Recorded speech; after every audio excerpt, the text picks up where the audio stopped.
Semua yang kita tahu tentang oposisi liberal Rusia mungkin palsu. Mereka jago melawan Putin, tapi di balik layar, ada standar ganda yang membuat moral mereka dipertanyakan.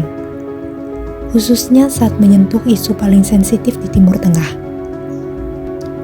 Semua ini berawal dari wawancara penulis Dina Rubina di Rain TV. Dia bikin statement kontroversial yang intinya bilang gak ada warga sipil damai di Gaza. Bahkan menyarankan tindakan ekstrim seperti penggusuran total dengan bahasa yang sangat merendahkan. Anehnya, meskipun hostnya sempat merasa ini sensitif, narasi pro-Israel ini tetap mendominasi. Apa sih alasan mereka bersikap begini? Kenapa mereka punya standar ganda? Nah, alasannya ada 3. Yang pertama, mereka menganut narasi hierarki peradaban. Intinya, mereka menganggap Barat tempat mereka menempatkan Israel sebagai bagian demokratisnya. Itu paling superior atau paling maju. Logikanya, mereka otomatis mendukung pihak yang mereka anggap peradaban maju, dan di saat yang sama, mereka jadi mengabaikan isu rasisme yang terjadi di Rusia sendiri. Yang kedua, ada faktor sejarah dan trauma. Karena orang Yahudi punya sejarah panjang ditindas sejak zaman Tsar, bagi generasi oposisi, Israel itu dilihat sebagai simbol perlindungan dan representasi demokrasi ideal. Yang terakhir, ada efek migrasi pada tahun 2022.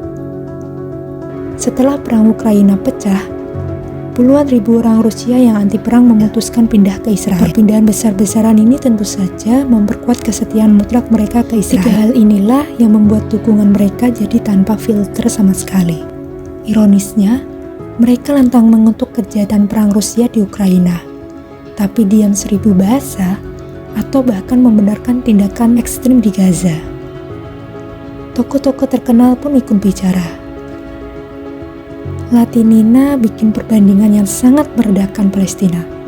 Dan Gutkov pernah bilang, Israel itu perwujudan peradaban. Sikap ini bukan cuma soal konflik di sana. Kelompok liberal ini juga sering terkena kritik karena rasisme di dalam negeri.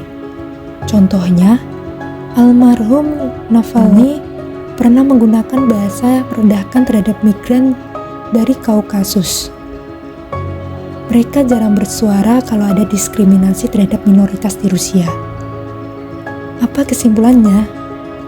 Walaupun mereka mengklaim sebagai pejuang demokrasi, dukungan buta mereka terhadap pandangan ekstrem soal Palestina menunjukkan bahwa fokus mereka mungkin hanya melawan Putin, bukan benar-benar memperjuangkan nilai-nilai kesetaraan dan moral universal.